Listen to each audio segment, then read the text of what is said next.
Ladies and gentlemen, this is Rex Bear with Leak Project. I hope you're having a wonderful day wherever you are. We have Penny Bradley with us today in this presentation, and Zachariah Lange, also Jay Campbell from TRTRevolution.com. We dive deep into the experiences that Penny has had as a child, as well as throughout her entire life. Essentially, she was a part of the MK Ultra program. She talks about being tortured and going through horrific experiments, not only as a young child, but also as an adult. And we do discuss the traumatic experiences. We also talk about the incredible experiences that Penny has had. And I'll tell you, this is a very deep conversation. So Penny shares this information with us, and much appreciated to you, Penny, for coming out on the record. I know this is just some incredible information. So for you to put yourself on the line like this, I certainly applaud you. And I hope everybody has a wonderful day wherever you are. Be the change you want to see. This is Rex Bear. Talk to you soon. Awesome. So this has been a lifetime process for me to get my story this complete. It's really fallen together in the last 4 or 5 years. And in January of 2015, I had regression hypnosis with someone who had been trained by Dolores Cannon. So we didn't do the go back and get memories. What we did was I had a list of questions that the hypnotist asked my higher self. And so that's how I got the knowledge that I was actually a MELABS hybrid. That because I had had these weird dreams for years of being in the womb and seeing another baby with me, and this other baby was dead. I had had dreams of being with other small children like myself in like a lab setting. My partner is here. He's going to be wandering in and out in the background. His name is Lou Rist. So yeah, Lou's in the Decoders of Truth. Yeah. Feel free to bring him on. He went upstairs. He doesn't want to be. He may by the time we're done. He has. Let me just stop you real quick, Penny, because I want to give a bigger, broader summary of who you are and everything on the show. I know kind of Rex asked a really good question and got you in, and I know you're a little nervous right now. That's okay. So just to set everybody up who's going to watch this, because again, you know, Rex will probably blast this out, and he's got hundreds of thousands of people to watch his stuff. So you wrote a post in the Decoders of Truth, basically coming out, admitting that you were a MyLabs, you know, what would you classify? I'm sorry, a twin, right? A MyLabs twin. Is that what I was? Military labs were creating resources. Okay. That's the best thing I can call them. Okay. They do not consider me a human being. They consider me a lab rat and a very, very expensive piece of property. Right. So from there, and you're going to tell your whole story in a second, again, just to try to set everything up. You, go ahead. From the time that, before I was even born, my mother had been abducted, and all of her children, as far as I know, are all MELABS properties. We were genetically altered to have certain abilities that MELABS was looking for.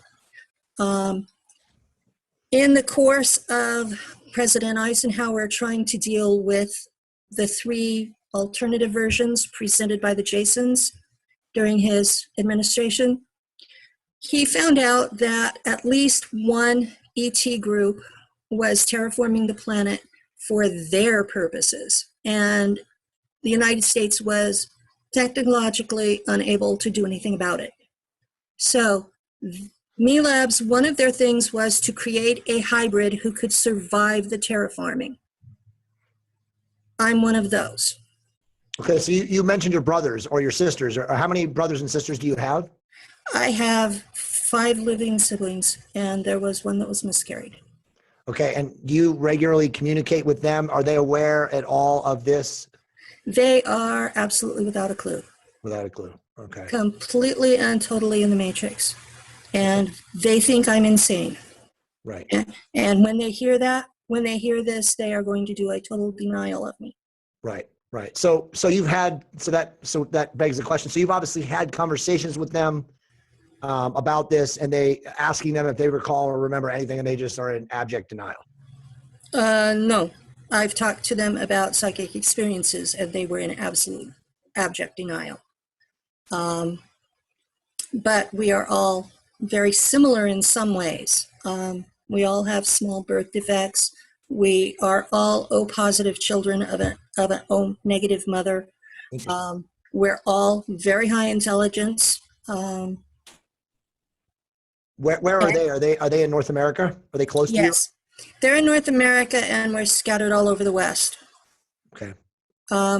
I have a brother I haven't had contact with since '92. Are you comfortable mentioning where you are, or do you want to not say that? I'm in Northern California. That's close. That's what I was going to say. So awesome. Well, I mean, that's public knowledge in the Decoders of Truth. Rex, what are your thoughts? Yeah, I'd like to jump back to some of the experiences you remember when you were going through the chair, the Montauk experiments. How much detail do you have in that? And please share it with us if you would. Thank you. I was 4 when they had abducted me. It was the summer before I would have started kindergarten. So I was this itty bitty toddler when they took me. And I was taken to Langley, to the base there. And I was there for 5 years. And during that time, I was taken to Montauk to be trained in the chair. And I couldn't have been more than 5 or 6. I was so tiny that they had to put this box, huge thing, in the chair to make me tall enough for the electrodes in it to hit me. So were they electrocuting you essentially in the chair?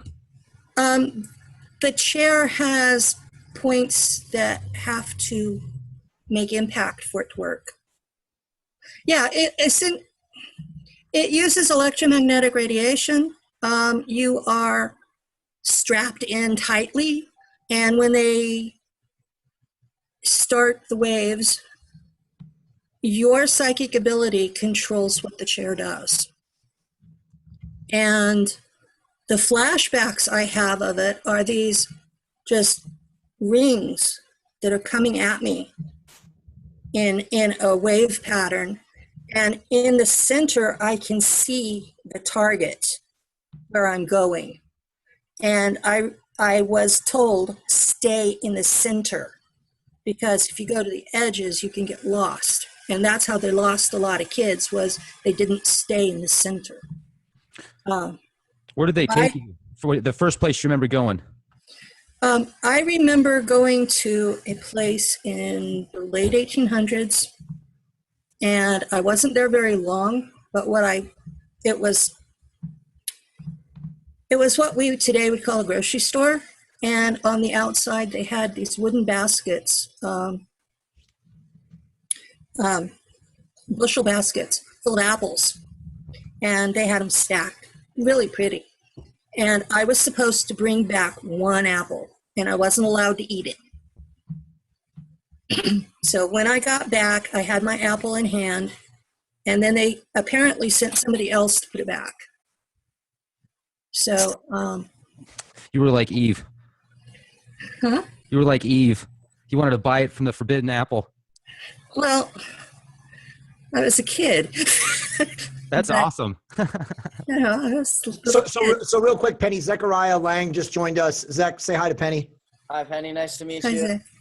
Nice Sorry to to meet you. jump in late, having troubles with the email. Yeah, no worries. It's probably who knows? It's probably me, man. My apologies. I know I sent it to your wrong email with the first one. But anyway, Penny's stories, we're just gonna let her keep going. It's pretty fascinating. Rex and I are not grilling her yet, but I'm sure we will. But so go from there. I want you to progress to, let's say, where you were 10 years old, Penny, or get into what you next remember. How's that? Actually, I wanted to talk about what they did at Langley. Yeah, Because great. Please do. Langley is where they created the altars. Okay, that's where they tortured you. Is that what you're saying? That's where they tortured me, yes. There were these constant tests of psychic ability. And to split me, they did the drowning, like they show in the Montauk Yeah, Stranger Montauk Things. Chronicles. They do it in Stranger Things too. It was the drowning. And then whenever I didn't perform well enough on the psychic tests, they would electrocute me. And How Who intense was would doing that this? get, Penny? Yeah, I have the question. Who's doing this to you? Who? I can't remember the face of the person. But it was a human being for sure, correct? It was a human being, a presumably normal human being with absolutely no compassion whatsoever. In fact, he enjoyed the terror. He enjoyed inflicting terror on small children. And I was not given the Monarch training, but I was done with the daisy chain game, where that they pull the petals out of the daisy, and if it comes up loves you not, they shoot you. Now, did you see people around you get shot, or did you ever get close to any pets or anything like that, and then they killed them in front of you? Did you have to go through any trauma like that? I don't consciously remember it, if I did. I've had pets since I was home that disappeared, and we'd find their bodies later. And I'm hoping it's not related.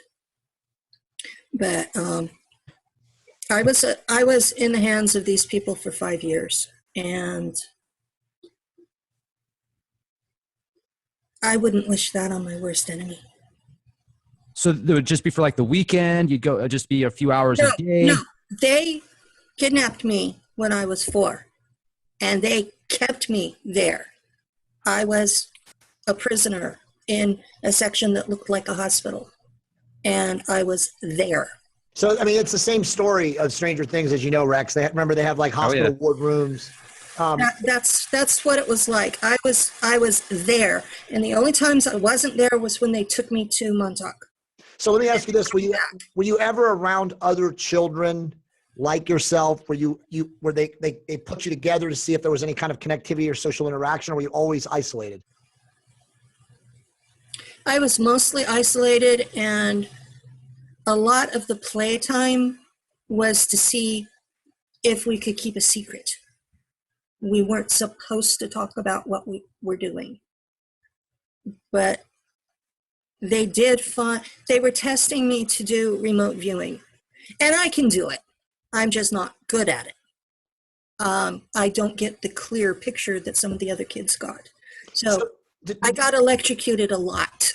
Let me ask you this: did they ever explain to you, like in a classroom setting with other, MLab kids like you, why you were there, why you were chosen to be there, what your gifts were, and was there ever an explanation given to you for what was going on whatsoever, or did you just have to figure out this all out yourself? There was not a organized explanation. It was specific tasks were given to you, and you were told they were a game. But if you didn't perform well enough, you were electrocuted. They did decide, when I get angry enough, I can fry electronics at a distance. And I'm really a lot like Olivia in Fringe. So I tend to identify with that series. And no, I've not seen Stranger Things. So Let me jump in if I can real quick. I was just going to ask about the games that they told you to play. You said they tried to get you to do remote viewing. You weren't very good at it, and sometimes they would shock you. Can you tell us about these situations? Just give us a description. I mean, paint the picture for us, if you would. I was in a room that was very antiseptic and white walls and lots of bright light over the table, and I would be shown photographs of places or people, or I would be given coordinates from a map and not shown the map and told to draw what I saw.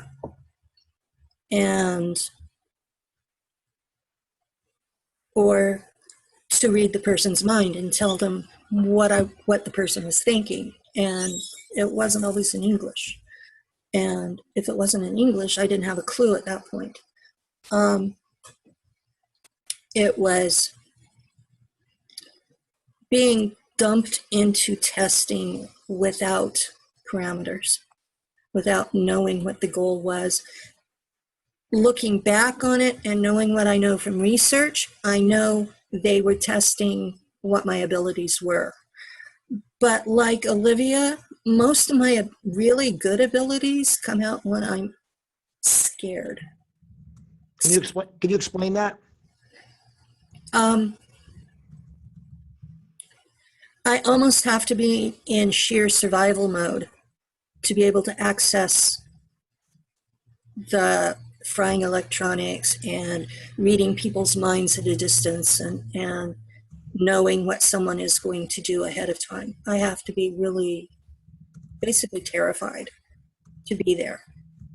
It's like there's a doorway to access my abilities, and I have to be scared enough to go through the door. Well, hey, So that was a part of your training. Sorry, Zach, go ahead. Go ahead, Zach. Go ahead, Rex, you got it. No, I was just going to say that's a part of your training, what they put you through, those traumatic experiences. So in order to activate your sixth sense, your higher abilities, they freak you out to the point of this fight or flight mode, and bang, that's how it's triggered. So that would make sense. But apparently that's the way a lot of us are, is we have to be terrified to be able to use them. In the last couple of years, I've learned to be able to use some of those abilities to heal rather than do harm. And so that's for me, that's been redeeming the experience, is now I can heal people at distance rather than do harm. Because I never wanted to hurt anybody. Yeah, that's completely awesome. Yeah, that absolutely makes sense, because when you're scared or you feel emotions like that, I feel like parts of your brain become more active, especially in a fearful state. Maybe it's triggering something inside of you that gives you those a more harnessing ability to use those powers within you.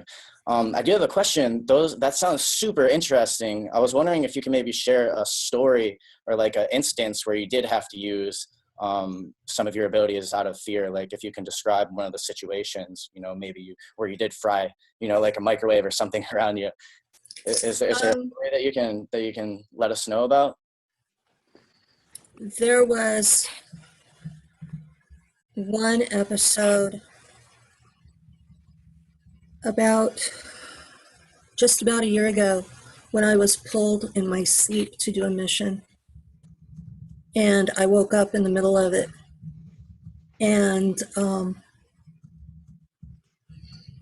it was a factory where they were building cyborg robots. And I don't know why my team was sent there, but I got so angry because these were abducted people. They were not volunteers, and they were being dismantled and merged with robotics. And I got so angry, I fried the entire factory. Wow. So, Penny, this story is so good. If it's okay with you, with your permission, I want to go live on Facebook here in a minute and just let people hear so that they can also react and ask questions. It's not going to impede on us. And Rex has a lot of questions for you. But I just feel that this story needs to get told and more people need to hear this. So if you can, and again, I don't want to interrupt or impede, but I'd like to hear your whole story from where you're at now. Okay, Langley at 4, 5, 6, 7, 8. To take us to now. So wherever you are from there. Okay, from Langley, I was taken through a jump gate that looked like an elevator to a German colony on Mars. And I can't remember where it was. I can't look at a map of Mars and find it. But I know it was underground, and I went to Schule for 10 years. That altar speaks fluent German and very little English. And when I graduated, I was technically, officially U.S. Navy.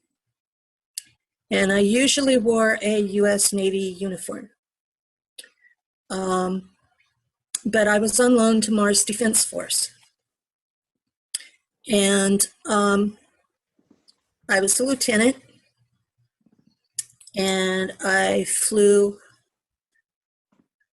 fighter planes, and my job was to find nests of the native green reptilians on Mars and take them out because humans are their favorite food. I'll just put it that way. So they were a really big threat. We were at war with them the whole time I was there. You really don't want to mess with them. They're 7 feet tall and they have claws that will gut you in one swipe. So you don't want to be unarmed around them. Do they use weapons or I'm assuming they have some form of weaponry? They are as intelligent as we are, maybe more so. They don't have explosives. They do have weapons and natural shielding armor. A lot of our troops that are there wear exoskeletons just in case they get snagged by one of these guys. God, shaking. I served 15 years on Mars. So how old were you at first getting there and then in military and until when you left? I was 9 when I went to Mars. I was 19 when I was put in a fighter plane. I was about 35 when I was transferred to Dark Fleet. Dark Fleet is basically Nazis in space. And they're not nice people. And it's not nice what we do or what I was part of. We were shipping people and materials to colonies that humans on Earth know nothing about. And most of those people we were shipping were slaves.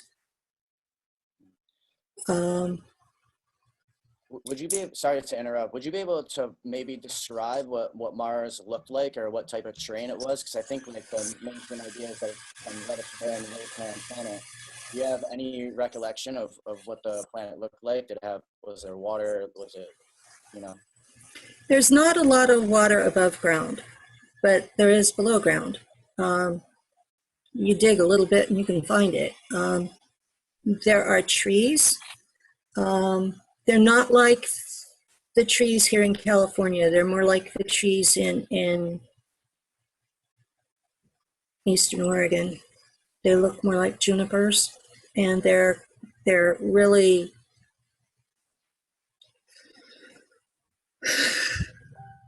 sturdy and survive cold desert conditions. But Mars itself in the daytime isn't that cold. It's 70s. So Penny, everything that NASA shows us down here about the way Mars, the red planet, and it's arid and waste and barren and all that, that's all complete nonsense and psyop, correct? Correct. There's a pale blue sky unless there's a sandstorm. The sandstorms make it turn the orange that's in the pictures. The sandstorms also create really strong static. I've been told that they don't do it anymore, but there used to be such static storms that it would be like an EMP strike. They would take out whole areas. There would even be the electrical things between Mars, the planet, and its moons. You could just watch these lightning strikes clear into space. So you would classify then the weather there, at least in the portion of where you were on the planet, is similar to Earth climatically?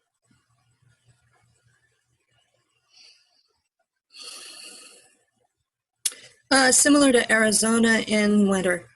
Arizona winter. That's a great analogy. Okay. So as far as colonies and civilization and industry and that kind of stuff, are there thriving, metropolises there similar to Earth, or is it just a couple of cities and underground bases, or what would it look like from an aerial if you were on a plane, 3,000 feet up? There are cities, and they're mostly underground to protect from the static.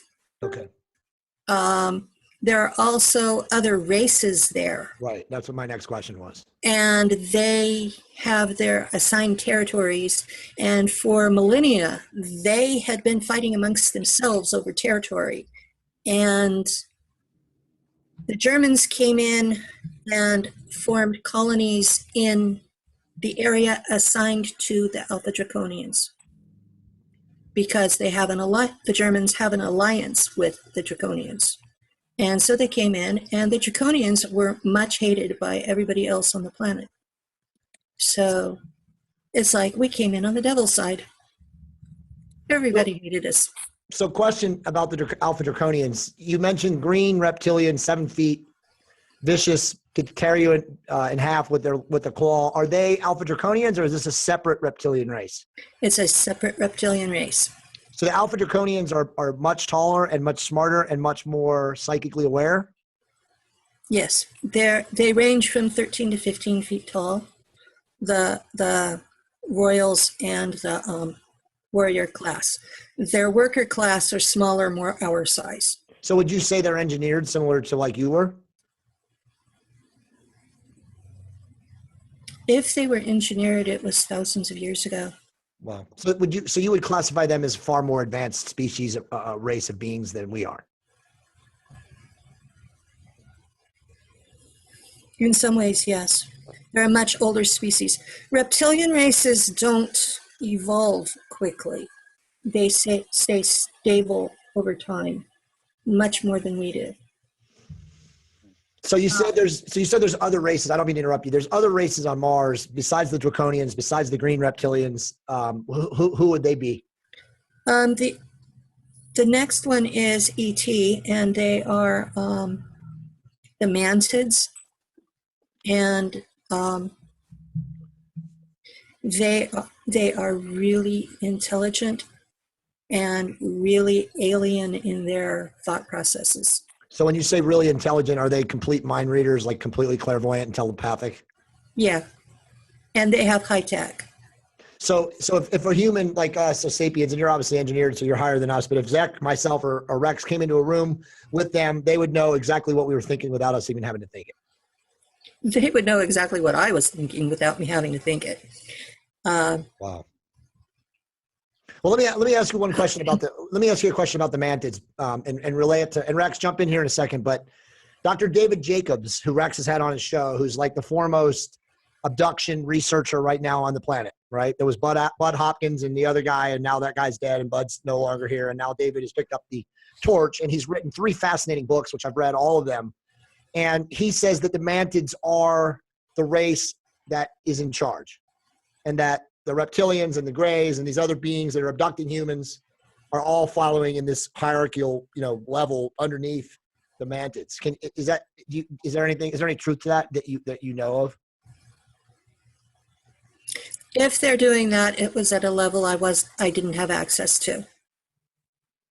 Okay. My understanding was that they were competing empires. Okay. So are the mantids aligned with the Alpha Draconians? Are they separate? When you say they're living on Mars, are they hostile towards another, or is there like an allegiance, or are they kind of allied, or what is the division? The division was that the planet was split 3 ways, and there are native Martians there, and they just sort of hide. So what type of race are the native Martians? Are they humanoid? They're humanoid. They look Native American, and they dress in these really billowy, flowing robes that are either black or blue. That's fascinating. That's fascinating. That show, I don't know if you saw that, Rex or Zach. John Connor. Yeah. So the show, that guy Mike Parra that does the Moon Show, that was on the same channel as Ancient Aliens. He did the Moon Show about 9 or 10 months ago, and they showed a body in a sarcophagus on Mars. They said it's a legit picture, and it showed what looked like an Aztec Indian warrior in like headdress garb, and said that this is a live mummified or not mummified, but being found on Mars, an indigenous Mars. So what she's saying then would make more sense if it does look Indian. fascinating. Well, it's also neat because I actually have a video that I did about a year ago. It's a podcast. It's just a few minutes, and I should probably update it, where the Mars rover picks up this footage of what you can clearly see is a carved out path that goes down to what looks like a pharaoh, a carved pharaoh, into the cliff itself. And you can tell it's not weather. If you look at the surrounding of this specific outline, you can see the weather patterns, how it's from probably, thousands of years of wind and rain, etc. But then if you see this perfect pharaoh that's carved around it and this path that leads down to it, you can actually see this directly, high resolution. If you go to the JPL website and look at it, it's incredible. And I'm thinking that maybe that's where a lot of this Egyptian type stuff, it seems like it's been around a lot longer than just right. times, essentially. And Zach, jump in here in a second, but so Penny, to answer, and we have already 50 questions on the Facebook Live. Penny is the number one person in the Decoders of Truth for sure, but and we'll get to them in a second. I want you to keep going on your story. Obviously, we have so many questions. We're going to have to bring you back on another time, but so this race, this native Martian race, do you believe that they're originally from Earth, or they seeded us here? I don't know. I never had a lot of contact with them, only saw them from a distance. Were they hostile or antagonistic towards you, or no? No, they want to be non-combatants. If you move into their area, they will move. They will leave. The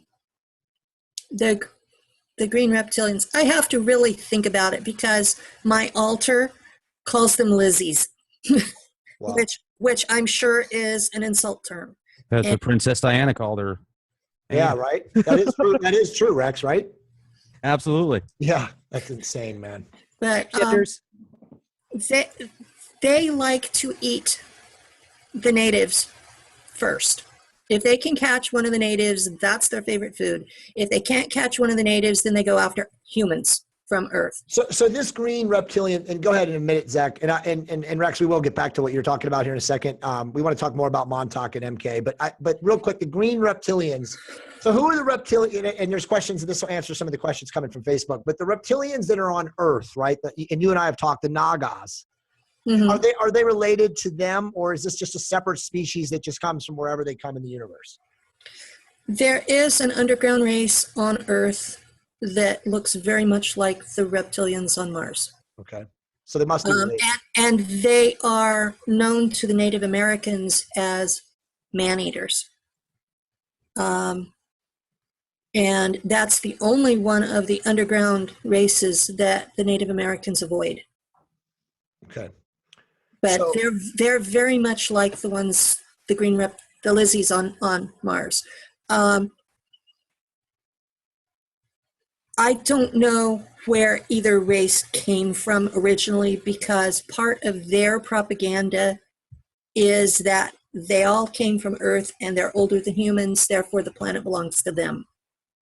Right. So Zach, you have a comment? Yeah, a lot of the people in the Dot Face group are obviously familiar with the Anunnaki. I was wondering if you know anything of their presence on Mars, and specifically relating to, supposedly there's an old Nibirian king, Alalu, who had his tomb built there. Do you know anything about his tomb, maybe a tomb face structure on Mars in relation to him? And also, if you could talk about maybe the Cydonia complex that's supposed to be aligned with the Pleiades star system. Can you corroborate any of that? Or if I had anything to do with that, I don't remember it. What I know about Cydonia and the face on Mars is from reading Sitchin. Okay. Sorry. No, it's okay. So you have no knowledge of quote unquote Anunnaki as far as in anything that you did as an M Labs as a piece of property for M Labs on Mars, and you're fighting and whatnot. I have no personal experience of it. I know from research that they were there during the Enlil-Enki Wars, but they bombed there as well as here. So. Okay. So at 35, I'm just going to fast forward ahead so we can get through your life, and then we can answer all these questions. And I know Rex wants to talk about MK Ultra a lot, which we'll get to, and we got a million questions. So this is going to be a great show. So what happened? So 35, you've served in the military, and now your tour is up. My first tour was up. I was re-upped in Dark Fleet, and I was 59 when they sent me back. As you go through all of this stuff, they fill you full of these chemicals to keep you at prime working age, which is in your 20s or 30s. Right. So your body looks no older than 35 the whole time you're in this service. Then when anytime you get injured, they put you in this tank, the regeneration tank, and at least in my time, it was a tank of fluid you could breathe in. And I don't know how else to explain it. It looked like one of those giant, like the first stage MRI machines. It looked like that. And they'd put you in from the top, and they'd leave you in there until you were healed. And then they would pull you out and hose you off and put clothes on you and send you back to work. But it could literally repair anything. Anything wrong with the human body, it could fix it. And then whenever your time was up, they would set a dial on it and turn you back to what you were when they first abducted you, and then time travel you back to your bed. So do you feel the age regression or age forwarding at all, like physiologically, other than when they dip you in the machine? Do you even feel it? Of course you feel it, but they have you knocked out while they're doing it. So, well, that's what I mean. It's like you come out and you're like, whoa, it's your body isn't right. It takes a little while to adjust to it. And usually by that time, they're putting you back in for something else. Life in the secret space program is dangerous. You're constantly being shot, eaten at, catching diseases, getting injured, things, or just your liver goes out from the drugs they have you on. You're constantly having something wrong. So when you say your liver goes out, do they just regenerate you and fix you so you don't actually die? Yes. Wow. So you can't really die unless you get eaten. As long as they can find in your brain and it's intact enough to keep memory, they can bring you back. Jesus. Just think what that tech would do for people on Earth, people with cancer, people with liver problems, people with kidney issues. How much suffering could be resolved? Rex, thoughts? I want to jump in if I can, and maybe we could change the topic a little bit unless you want to stay on this, because I really want to reach out and find information about these handlers that you had. Did you just have one? And did you also have, was it like a good cop, bad cop situation? Was there somebody there that comforted you as well for those years? When I came back, I was handed back to my parents for all intents and purposes. They were your classic conservative, too young, white trash. Right. And my father was half Cherokee. And this was in the I was taken and returned to 1959. You don't think they had any clue? They had no clue. Your parents had no clue whatsoever. I think my mother had been given alters, and that the alter knew, because she to this day, she's 78 and has memory lapses. Things that I know happened, and she's clueless. So I've been able to forgive her because I'm pretty sure she has alters, and her main personality just doesn't know. But they were Church of Christ. Real quick though, I'm sorry to interrupt. I just wanted, when you were at Langley though, and do you remember there being somebody else besides just one specific handler, or was it just the one person that you can remember? There were caretakers that came and went, and it was like they were not allowed to get attached to us. There was no kindness. We were lab rats. My understanding from some of the people I know is that by the 1980s, they figured out kids needed some sort of affection. But in my time, they didn't. It was 5 years of being a project. And it has changed me because I still have trouble with the self-worth issues. And if I can ask real quick too, and sorry to interrupt, I appreciate this. Do you ever remember a time, or the person, are you married now, or were you talking about just your boyfriend, a partner? We've lived together for 16 years. I've Okay. been married and divorced twice. Both husbands tried to kill me. And we definitely want to get into that, and I want to ask about that in a moment. But the experiences that you've been for 16 years with the person that you're with, has she ever noticed a certain word, trigger words, a sequence of words that causes you to switch authors? I would like to hear about the different authors that you know of that you have.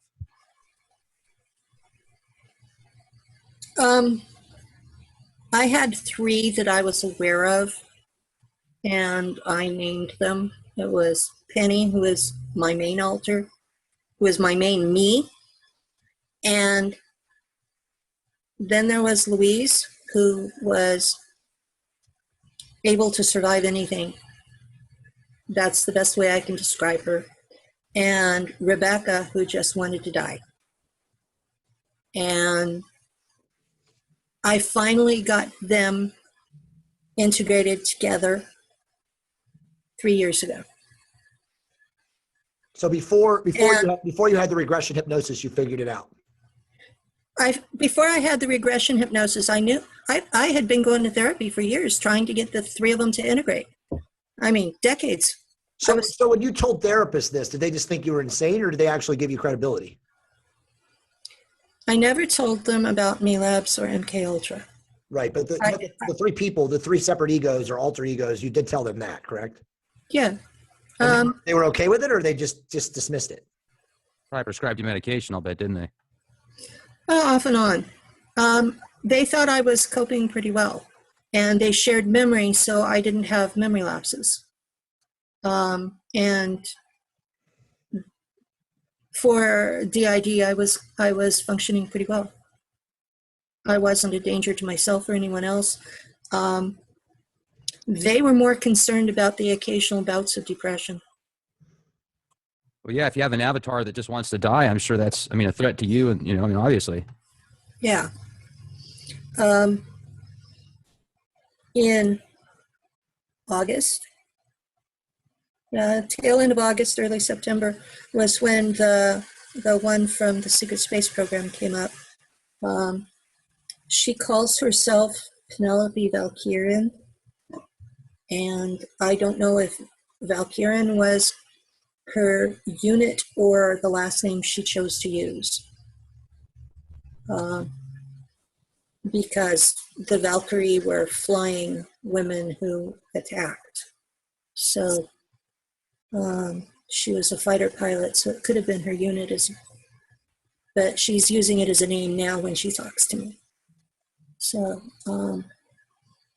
she's learning English faster than I'm learning German.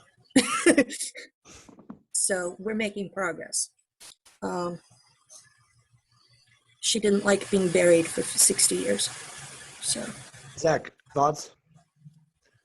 I'm wondering, we're talking about communicating with sorry, there's a little background noise. No problem. We're talking about communicating like telepathy. Is that what we're talking about, or are we talking about actual physical being? I'm kind of. we're talking about I'm communicating with an alter in my own head. Okay. But it's like 2 people. At this stage, because we're not merged, it's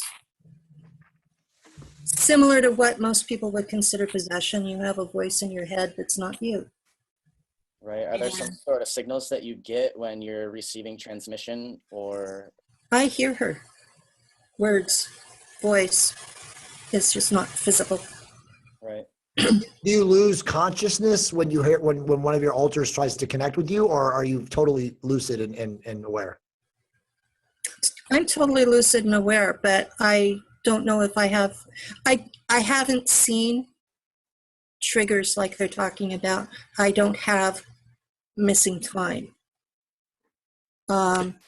When I'm taken for missions, it's in my sleep, and I have started waking up in the middle of them.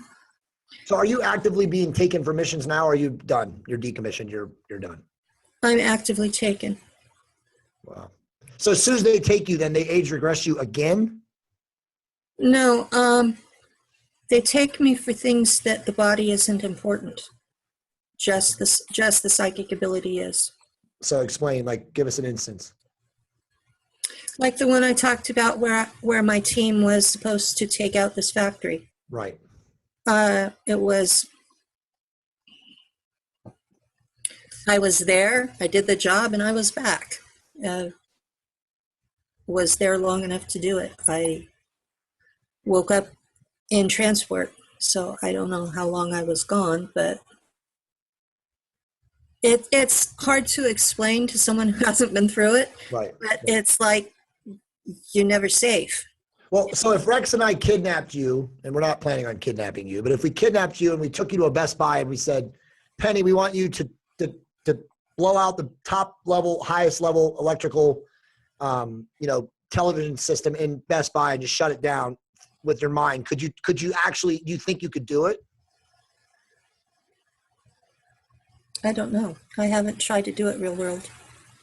So you've never really, so all the things that you do on your missions, you've never tried them in the quote unquote modern 3D now. I was in an online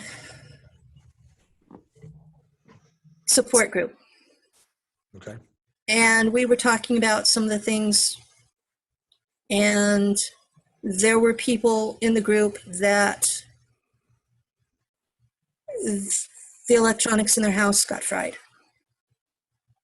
I was asked to leave the group because of this. So,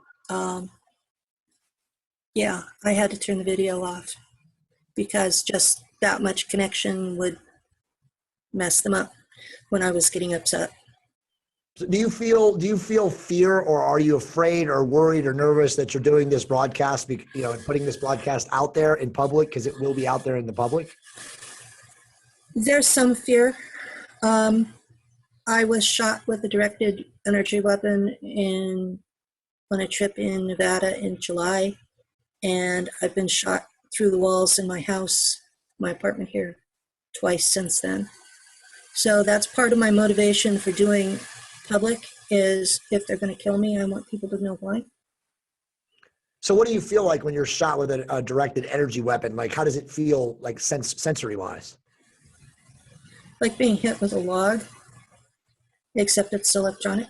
But does it knock you completely unconscious, senseless, or do you just feel pain? Pain. So is it like an electrocution when you were a child in the M-Labs thing? Yeah, it's a lot like that. So Except it's almost, so they're conditioning you. It's the same shit that they were doing to you as a child they're attempting to do to you now. Yeah, they're telling me to shut up. And I'm telling them, F you. Go ahead, Rex. It sounds what you're talking about is a combination of the film John Carter, Firestarter, and the TV series Stranger Things. I'm telling you, if you put all that together, Yes, it's amazing. It's very similar parallels to what you're talking about. Now, you had some really bad experiences that you went through with your first two husbands that you explain in the Decoders of Truth Facebook page.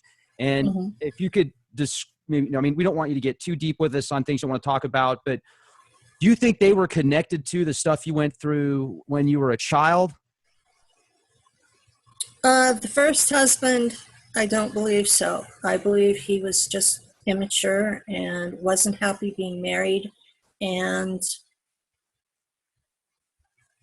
didn't know how to get out of it, and he would have temper tantrums. The second husband, I do believe, was related to it.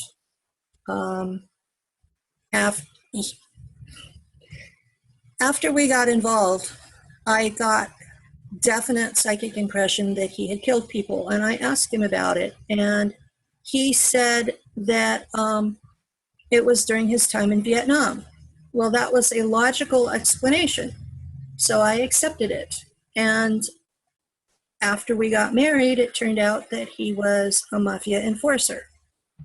And then he admitted that he had been CIA trained to kill people with his mind. that he would go in, that he could touch them, skin to skin contact, and enter their minds. And if they had any aneurysms in their heart or brain, he could kill them with it. And so I knew he was a handler. And it took me 10 years to get to the point where that I didn't care if he killed me or not. And that was when I divorced him. Because if you have a man sleeping next to you with a 38 police special aimed at your head every night, you know he's serious, he's going to kill you. And his thing was, if you leave me, I will hunt you down and kill you. You will be dead. And after 10 years of putting up with that, and his cheating on me, and his emotional abuse, I finally got to the point where it was like, if you're going to kill me, fucking do it. Sorry about the cuss. No, it's okay. But I'm not going to live like this anymore. And he had been poisoning me, and I was getting to where I couldn't think, I couldn't work. The veil was getting thin. I was getting visions of people on the other side, and visions of things from people's lives.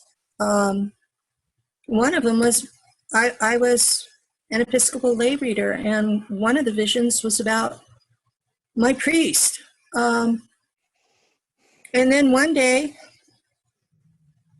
this entity appeared to me, and it was a glowing white light being with wings, and said, you know, your lupus wasn't anything but a skin disease before you were with this guy.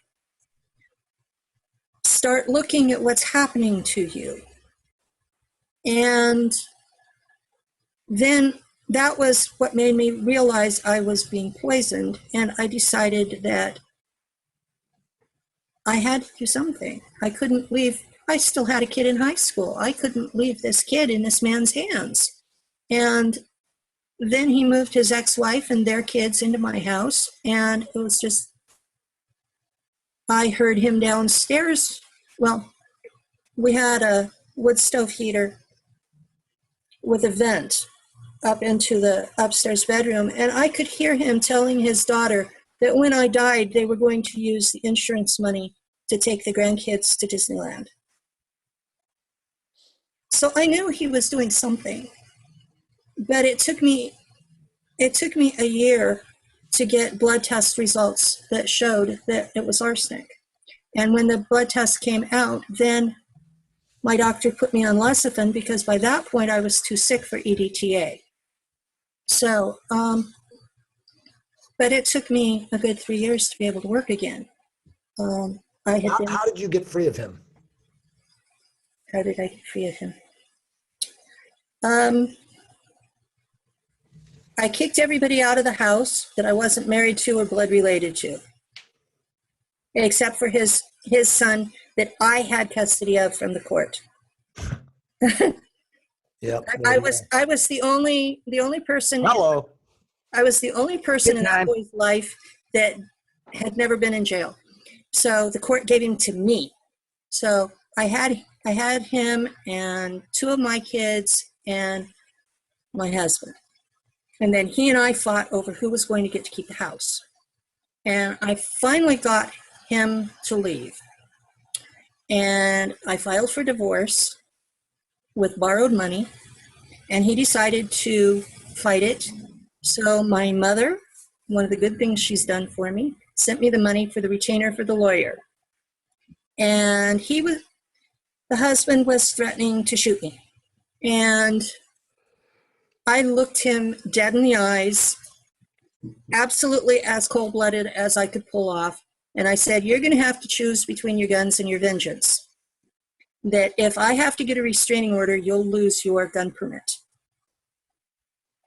And he swallowed hard and said, all right, you win this round. And he moved in with his ex-wife. And he showed up at my house a couple of times. And then I ended up too sick to take care of myself because the arsenic had soaked into my bones. And I ended up moving in with Lou, and I've lived with him ever since. So he's never tried to make another appearance in your life subsequently? He appeared on my Facebook wall one day, and I blocked him. But he's left me alone. He knew I can look really crazy.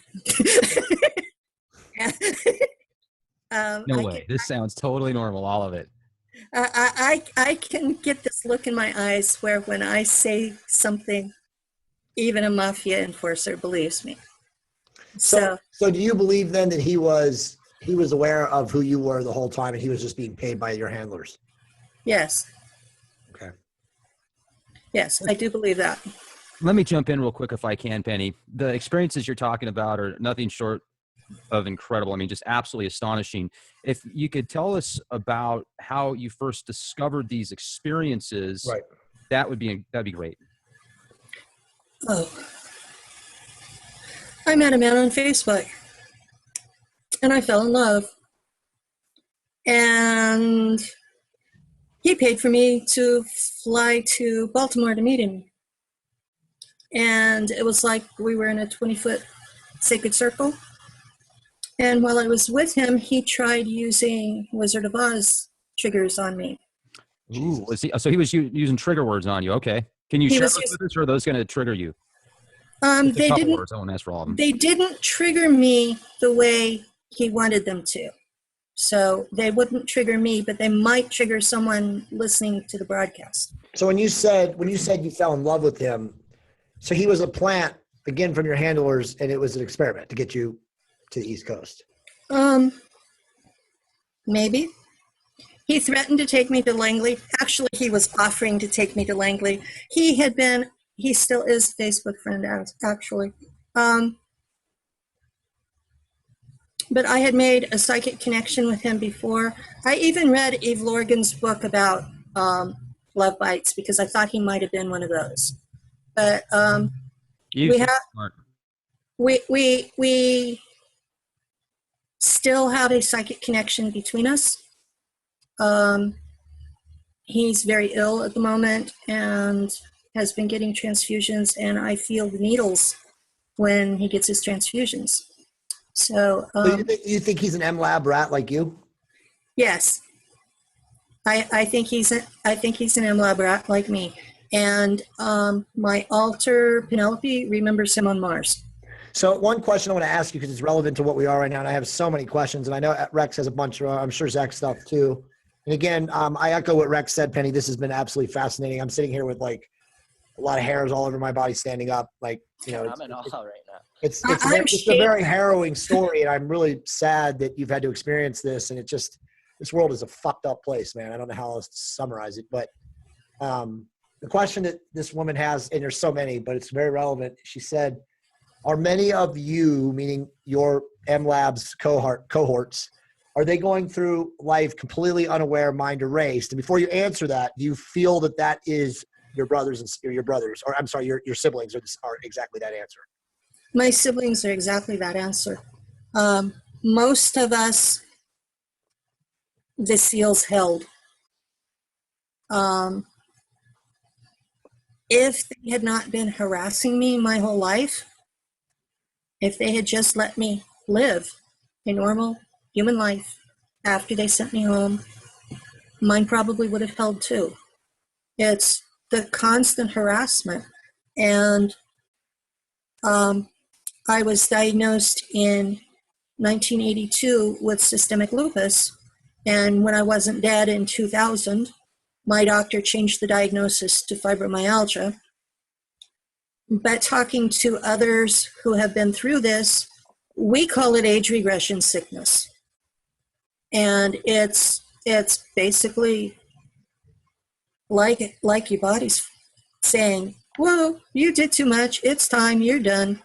And it's not fun. And there's a lot of us that have it, and it starts about 20 years after they send you back. So let me ask you this, and I know this is an estimated answer you're going to provide here, but if they're doing this on Mars and they've got, engineered MyLabs experiments and pieces of property, fighting, doing other things, do you believe, or do you have any recollection or any knowledge of it? They're doing this on every planet in the solar system?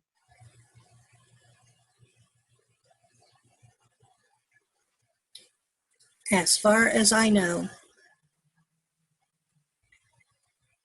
there are bases on every major moon in the solar system. There are underground colonies on Venus, and it's not as hot as they say it is. It's hot like an oven, but not as hot as they say it is. That's why the colonies are underground. They still have Venus natives underground. There are other beings that live on the gas giants that breathe nitrogen. So there are other kinds of life forms there that are not compatible with Earth. Well, if you remember, Rex, I think you've had him on his show, not the guy, but one of the researchers that interviewed him. But remember, in the 50s, there was supposedly a Venetian who came to Earth named Valiant Thor and was served in our political system for like 3 years. Didn't you interview the guy, Rex, that My great uncle. Yeah. Yeah. No, I was kidding. Yeah. Oh, no, but did you interview the guy that had Valiant Thor or talked about? I did. Talked about him, yeah. And the guy has been kind of on the internet now for many years, and some people are wondering if it's conspiracy or if it's legit. But I've talked to some pretty serious people that say that is legit. And I just wanted to bring up Pat Buchanan because Pat Buchanan's been in the military. He's very intelligent. He was a part of a program many years ago, somewhat similar to Men Who Stare at Goats. This is documented. Right. Read the Absolutely. white papers. And he talked about Project Stargate. Yeah. Mm-hmm. And go. he talked about one time he went to a facility, government facility, and he saw a bunch of cookie cutter people sitting there at their desk in their cubicles punching on a computer. And there's this one mantis alien just right there out of the blue. And he looked at it like, what? And he said, you know what though? Because I kind of pinned him on that to get him to answer, like, what's going on with that? And he said, well, it could have just been somebody in a costume. But the way he said it, and It was so real, right? He just couldn't be honest, but he was, yeah. pretty incredible. So back to what you said, Penny, and thanks, Rex. So basically, there's colonies on every moon. There's races, multiple sentient being races everywhere, and all of the planets, all 9 or 10 of the planets, if you believe in the 10th planet, Nibiru. I believe in the 10th planet. Right, of course you do. We all do here. But the reality is that you're saying that all of them have races, indigent beings, sentient beings, and They don't all have native forms. Okay. Some of them only have humans. Some of them have reptilians and humans. Some of them have natives. Some of them have. There's a base out there. There's a station outside of Jupiter that's like an interplanetary United Nations.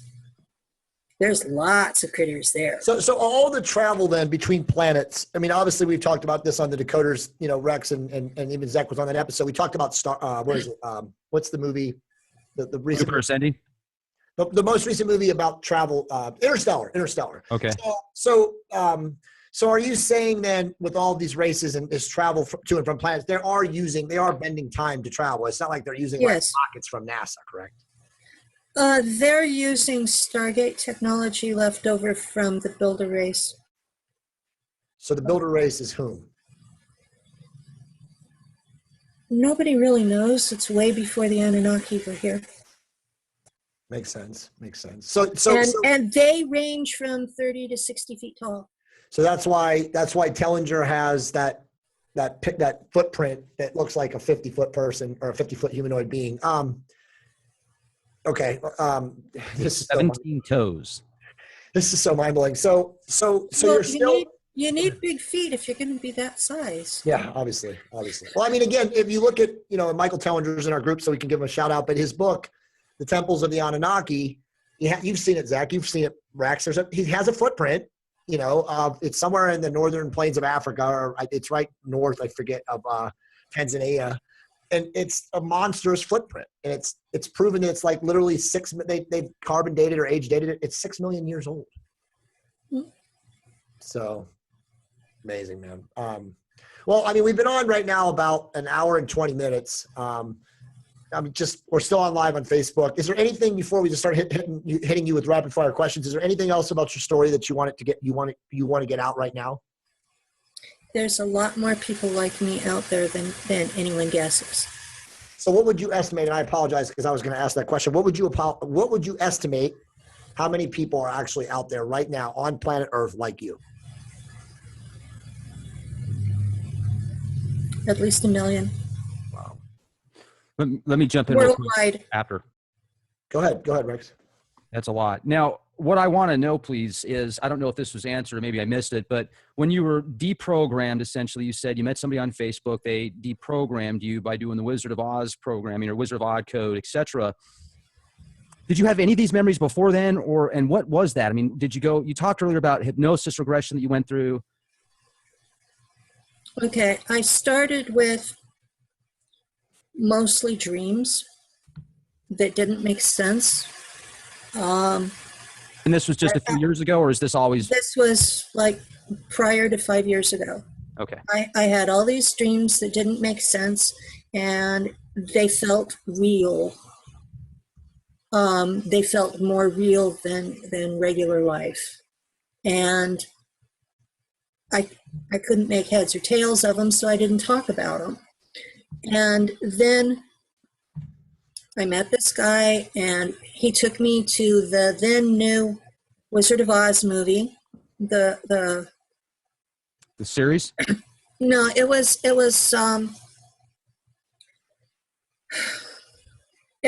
one where the wizard the guy becomes the Wizard of Oz. It was the new movie 3 years ago. Oh yeah. And he got mad at me during the middle of it and walked out and left me watching the movie by myself. I mean, yeah, I attract winners. What can I say?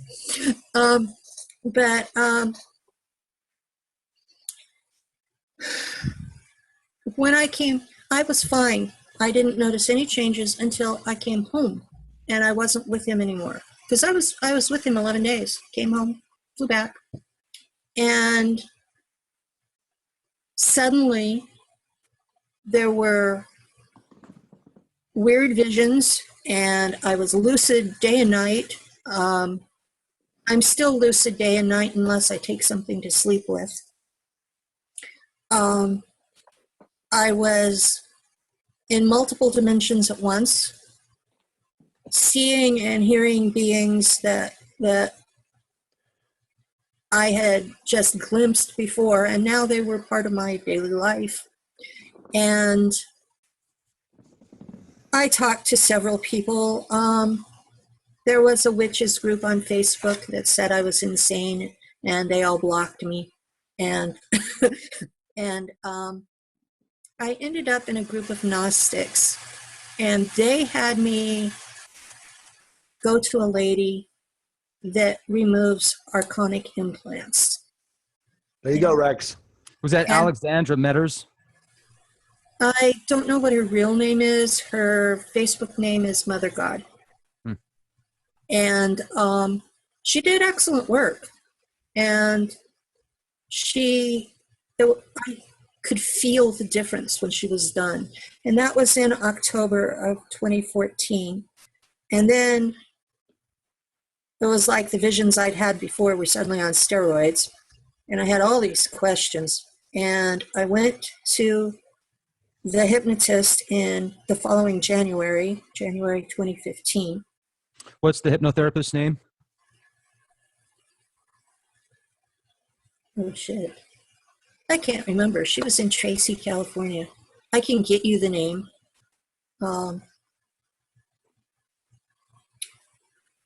She was experiencing regression hypnosis. Yes, she was trained by Dolores Cannon herself, and she actually did a really good job for a lot less money than I had anticipated, because I know the going rate is like $400 for a 3-hour session, and she only charged me $200, and we spent almost 8 hours. And then she spent an hour trying to reassure me that I was still a normal human being because I came out of there thinking I was a freak. And So then the memory seals started popping off, and mine were booby-trapped with suicide programming, and I've managed to resist that. And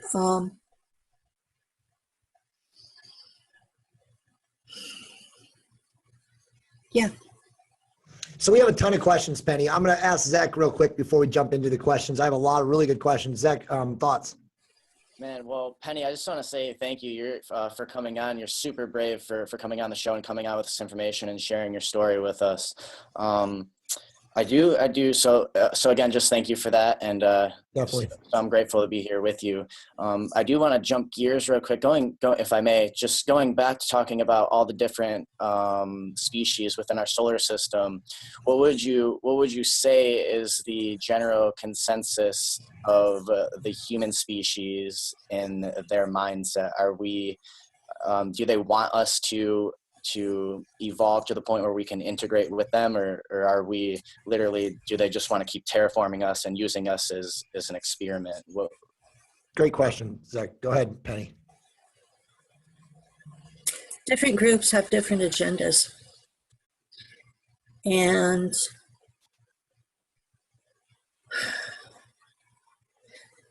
going to a Star Trek analogy, they see us as the Klingons. We are a violent, emotional, uncontrollable species in their minds. And they hope we can eventually become part of the community. So do you think we're violent and uncontrollable because the Anunnaki tampered with our DNA just to fast forward us?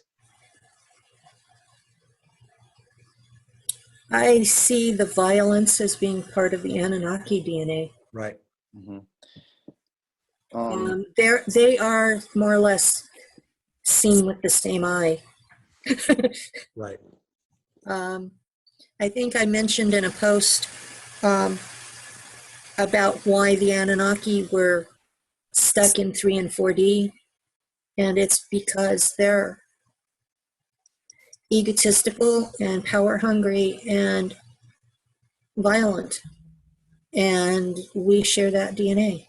So do you agree then with Gerald Clark and various other researchers, and a lot of us in the community who are very connected and close with Gerald, and obviously Gerald, I don't know if you've read Gerald's books.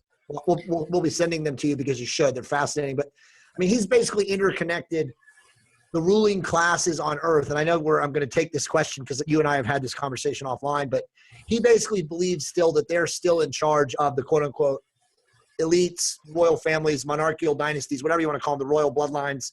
And they're still, playing games with us today. Do you agree with that?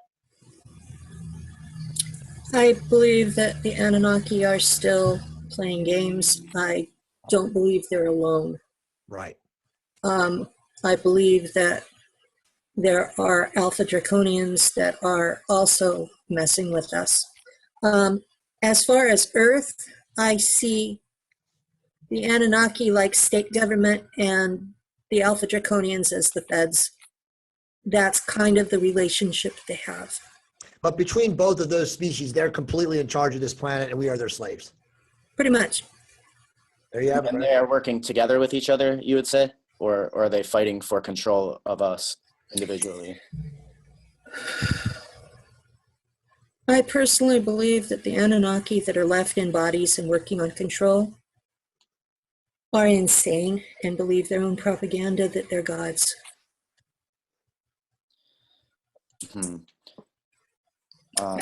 If humanity does not get control of our own situation soon, we may very well be facing a situation of groups being controlled by different Anunnaki going to nuclear war. Right. Right. And I was thinking something along those lines. I've seen a few videos. I can't remember any of these higher up people in the military, like, 4 stars, lieutenants, and all these people talking about how nuclear missiles would be launched off, and they would describe these UFO aircraft, flying above it, shooting a beam down, Right. flying below it, shooting a beam down. Disabling them, yeah. Right, and then all of a sudden they would just disable the nukes. Do you have any idea who you think that might be with all these different species out there? I mean, they have to be benevolent, right? I would think they would be affiliated with the Earth Alliance. Right, and especially I'm not sure which races. The Earth Alliance is referred to in hushed tones and respectful, and I don't know who they are. But they have been trying to protect the planet from outsiders for millions of years. So I'm just going to ask you the real serious, hardcore question, and I know Rex is going to jump in here in a second. I'm sure Zach's going to follow up. So Nibiru is the 10th planet. It, is an elliptical orbit. Its orbital passage is every 3,600 or 3,500 and change years or whatever. How close? And before I ask you how close is, I personally believe, living in Southern California, that something is going on. Rex and I have had this conversation. There's much more intense solar radiation now. The air is different. When I go outside in the sun in Southern California with my wife and we feel the sun's rays, we're like, what in the hell is going on? It feels like a microwave zapping. It's the most bizarre thing. So there's clearly new cosmic or solar or some form of radiation in the atmosphere right now. It's increasing. Is this because of Nibiru, its orbital passage, and also it's all the other bodies that are in its orbital trajectory? And is it close? And what does it portend for us as a species on this planet? Is someone, the Earth Alliance, are they battling to prevent a worldwide calamity? The poles flipping, all the things that they've talked about in the past. Are they trying to prevent an extinction level event? That I don't know. I do know that the military-industrial complex has been using HARP technology to prevent precipitation in the western United States because they say it interferes with their communication systems. And that's why we had drought in California for so long. Right. And there's a website that monitors HARP, the amount of it. Right. And when it shows there being a ring over my part of the state, my head feels like it's going to explode. So I'm going to think that radiation is what you're experiencing from the sun. So why is it so intense though now I'm very sensitive to the sun and I go out in the sun. I'm a very active person in my life and whatnot. It's like in my line of work, I'm out and about all the time. So I'm very sensitive to these things. And I have sensed, as I've told Gerald and of course, Zach and Rex, I've been sensing this intense solar radiation for about 4 months now. And it's literally getting more intense by the day. So, again, I'm witnessing very strange climatic patterns. There's a lot of people probably watching right here that are in Southern California. I've seen some people agree. Like we've had bizarre clouds. Did you say climatic, Jay? You what? Nothing, man. What did you say? I didn't hear you. I said, did you say climatic? Climatic. Climatic. Excuse my silent C. But I've seen very strange weather, like in the last couple of weeks. I'm not saying, but we've had really low cloud cover. Bizarre sun, very yellow, hazy, white sun. And again, this intense solar. I guess my question is, and you've already answered it pretty much. You don't know, but do you believe that that Nibiru is out there and that it is coming by, or it's close to coming by around the Earth? Yeah, I do. What do you think is going to happen? I think Nibiru's presence is what's causing the global warming. Okay. I believe its presence is also what's causing the earthquakes to be more extreme, for there to be more volcanoes, and for the Inuit in Alaska to be saying, there's been a shift in where the stars are, the planet has moved. Right. So this is from Nibiru. Now, I haven't seen official numbers on where it is right now, but my feeling is that it's getting closer. I don't know how close it's going to hit to Earth, but I do know that Edgar Cayce talked about a pole flip in this time zone. Right.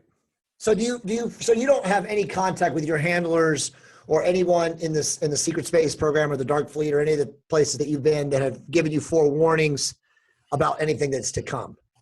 What I've been hearing from my handler is this voice in my head saying, "Why aren't you dead yet?" That's not exactly informative. No, I mean, I get it. So you don't think. So I mean, again, I'll just put you on the spot. Do you feel that the Earth and the populations on this planet and humanity and where we're at right now, do you think that there's massive danger impending? Yes. But it's as much from our own elite as it is from Nibiru. So your guess is, and Zach and Rex, please jump in here, but your guess is that we'll bomb ourselves to the Stone Ages before Nibiru does anything to us.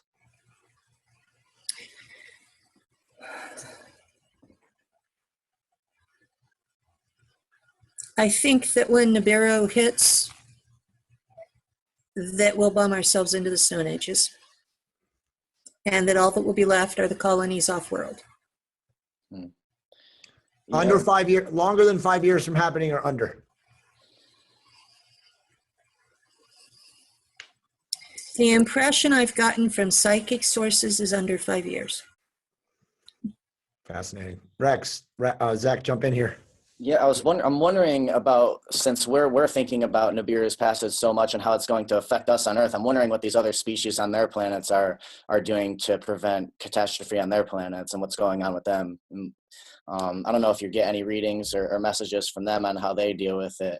And also, the other thing that's coming to my mind, Jay, is that paper that you sent me that's supposed to be the message from Enki. And I was talking about how they're developing this technology and having this war to be able to use it to stop the poles from flipping like that. Right. I can't remember what that paper was, but yeah, Matt sent it to me, and then I sent it to you. But yeah, so I mean, so Matt LaCroix, our great trusty friend who's traveling and not on the podcast tonight, and Gerald is also indisposed. He's doing some stuff in Mexico tonight, but he's been saying that the only thing that's going to protect us is the good forces of the Anunnaki and the light beings, maybe the Earth Alliance or whatever, are diligently working with similar weather and geodidactic technology to prevent the poles from shifting, to prevent whatever normally happens when Nibiru does its passage. So I mean, I don't know. It's hard to know who to believe or understand anything these days, but it's a big leap of hope. Exactly. I mean, it's interesting though to listen to you, Penny, because again, I find you a fountain of knowledge. And I'll just say it to everybody that's listening and watching to this right now. I 100% believe Penny. I don't, whether she's, a robot who's had chips implanted in her, or she's a real human being who's been age regressed 100 times or 20 times or 6 times or whatever. I mean, this is a person who clearly knows her stuff. I mean, again, and I have no problem sharing this with everybody who's going to be watching this. I've had many conversations with Penny. The very first time that Penny and I met each other, she attacked me and asked me if I was a white supremacist. And I was like, well, actually, no, but I'd like to get to know you better.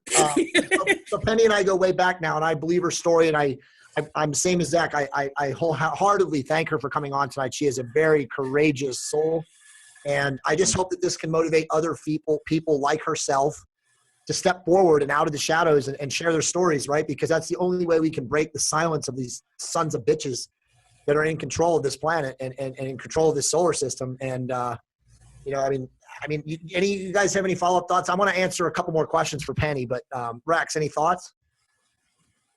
Yes, I'd like to add one thing about the radiation and make sure to let me give a shout out before we close out tonight. The radiation levels I've been keeping track of since 2013. I've got a military grade Geiger counter watch that I take with me just about everywhere. It's a badass watch. It looks That's pretty awesome. darn cool, and it keeps track of the radiation levels. So how cool is that? As a matter of fact, let me get this thing going back on again, and I'll show you what I'm referring to. So we've got this set up right now. I mean, the radiation levels, if you can see that, we're at 0.1 microsieverts per hour. At 0.1 microsieverts per hour, that's approximately 30% higher than it used to be on a regular basis here in San Antonio. In 2013, when I picked up this watch, it hovered around 0.07 microsieverts per hour.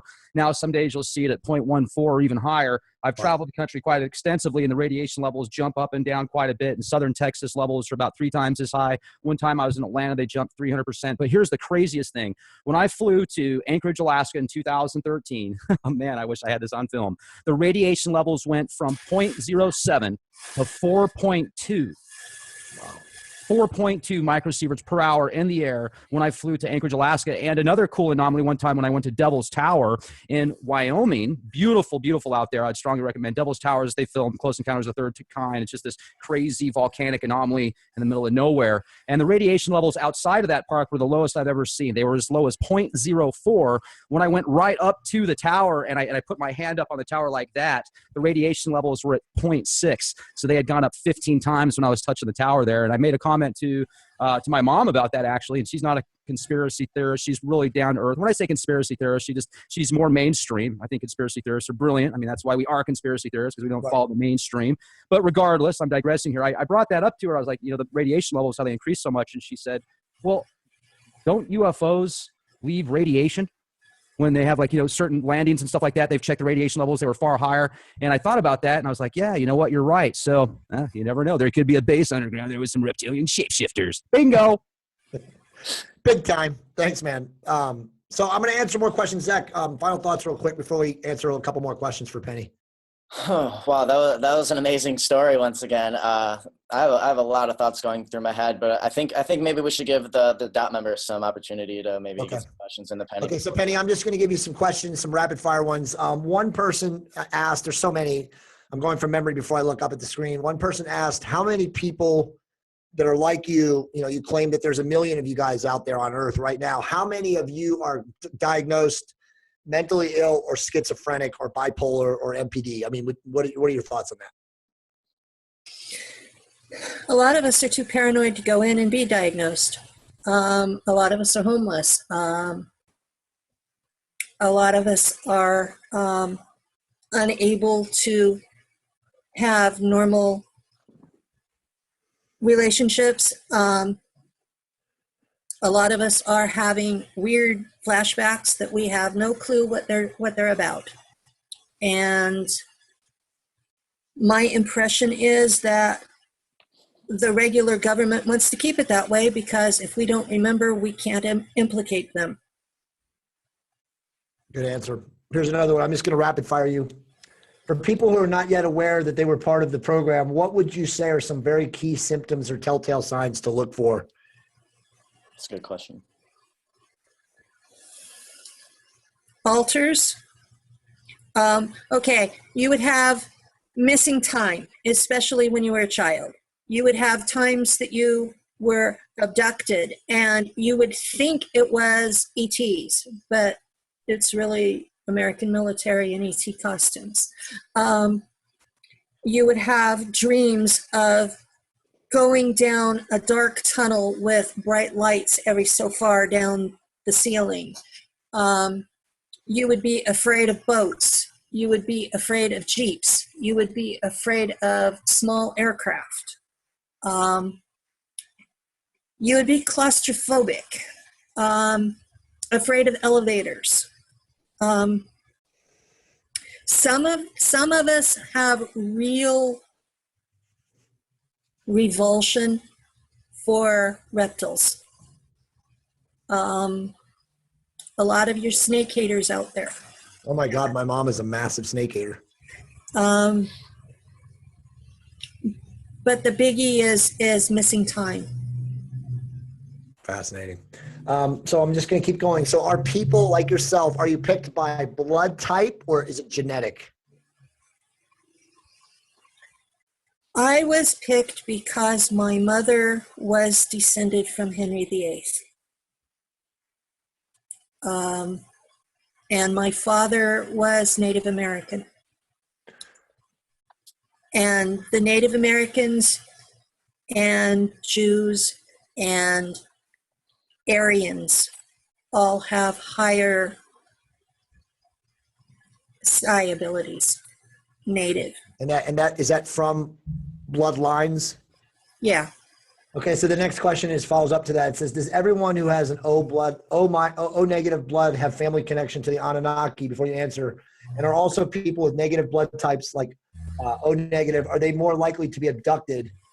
And if so, who is it? What race specifically is doing the abducting? I know you just said it's the military, but is there a race behind that military presence that are abducting?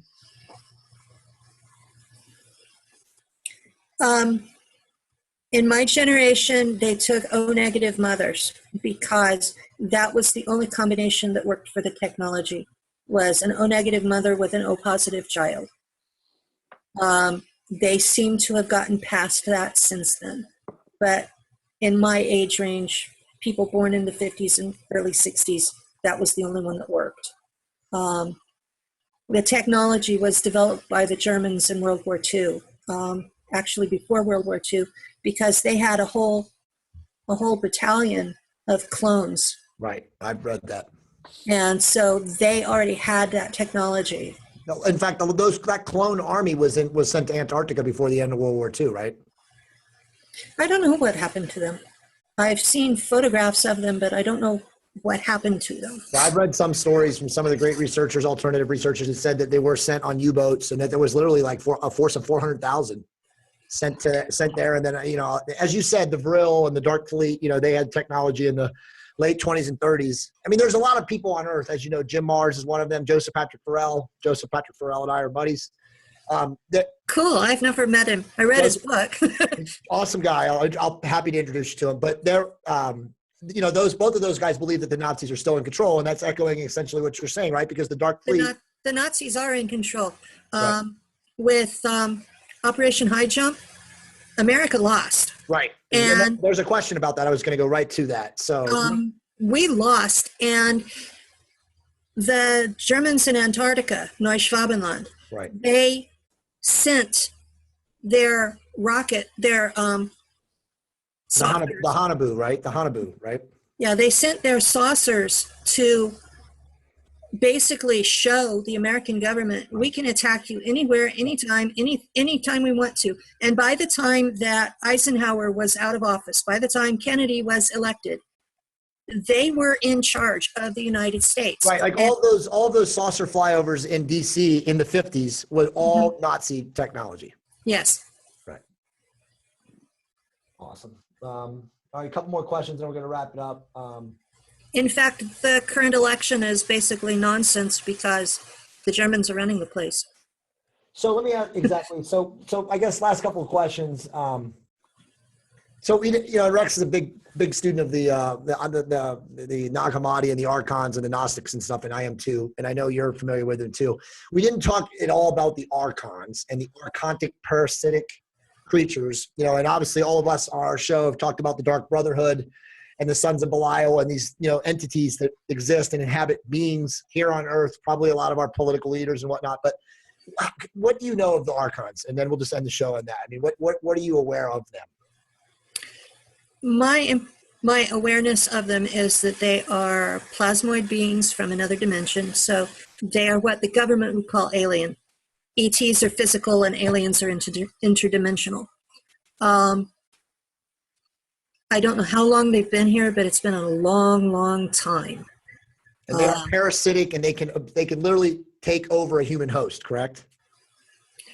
They can take over, and they feed off of negative emotional energy. So as Rex said, I don't mean to interrupt you, but I want you to keep going. But as Rex said in the last show, all of us are invaded by Archons when we feel emotional anger, negativity, right? I mean, that's what they're attracted to. It's like the light. It's like a moth to a flame, correct?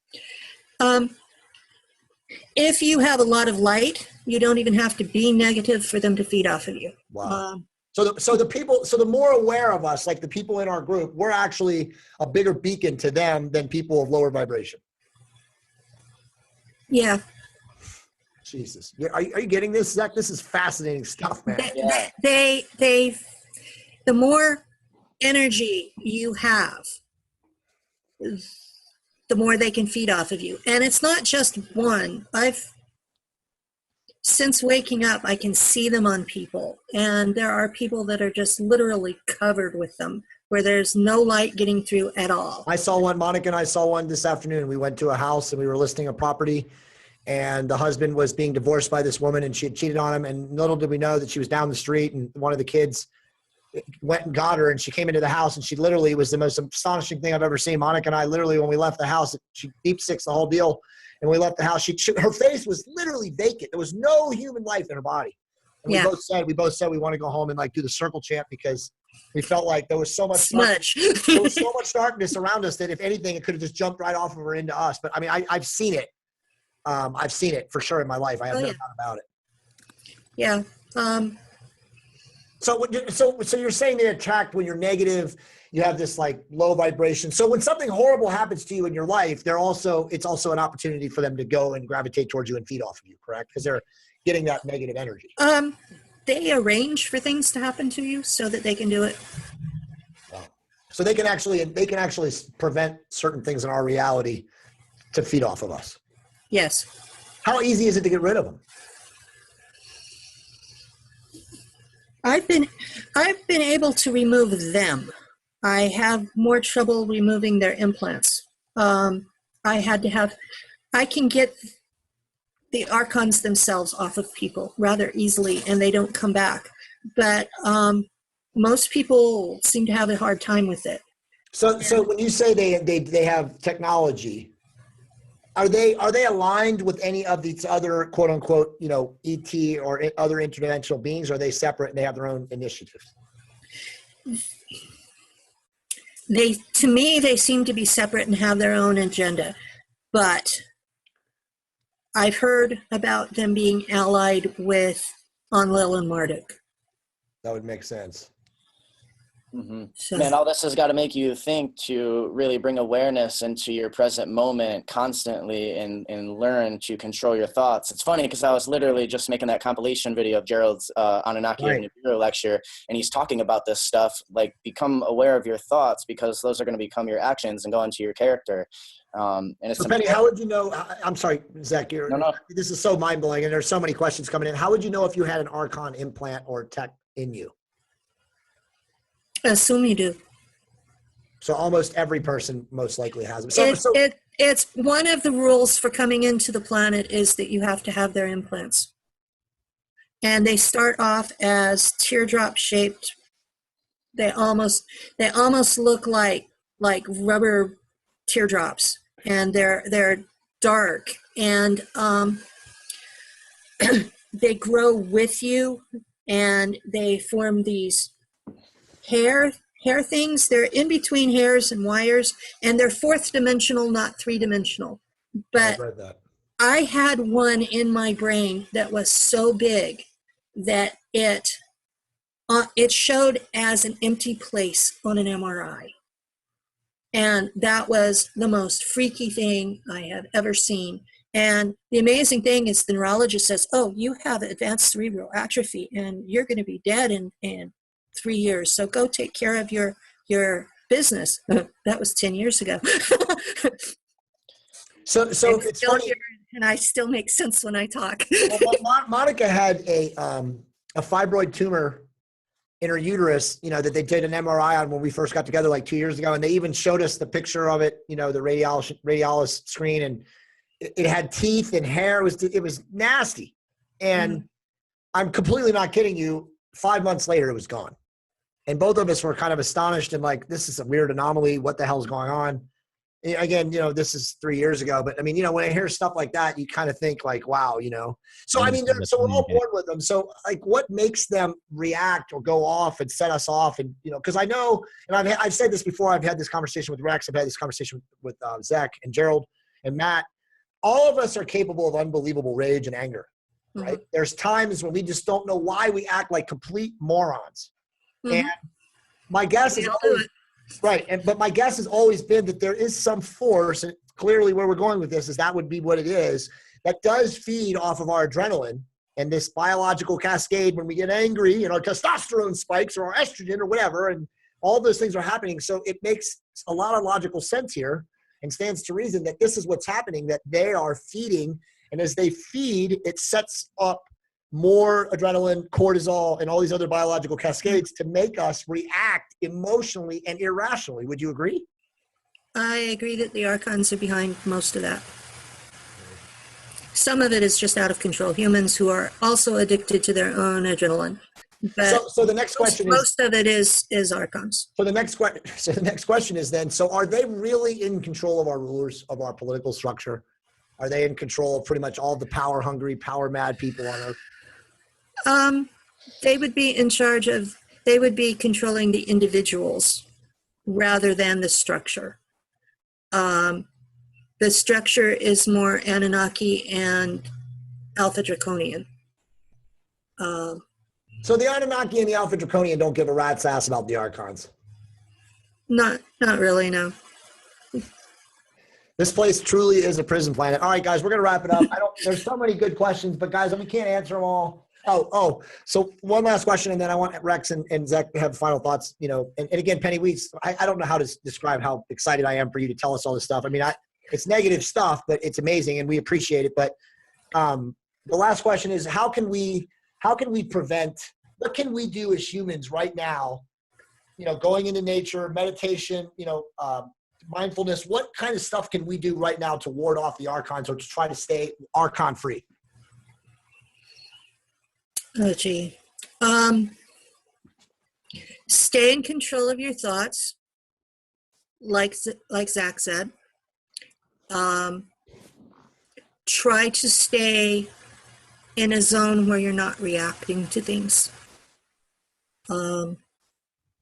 Not exactly disassociation, but as close as you can get and still feel what's happening.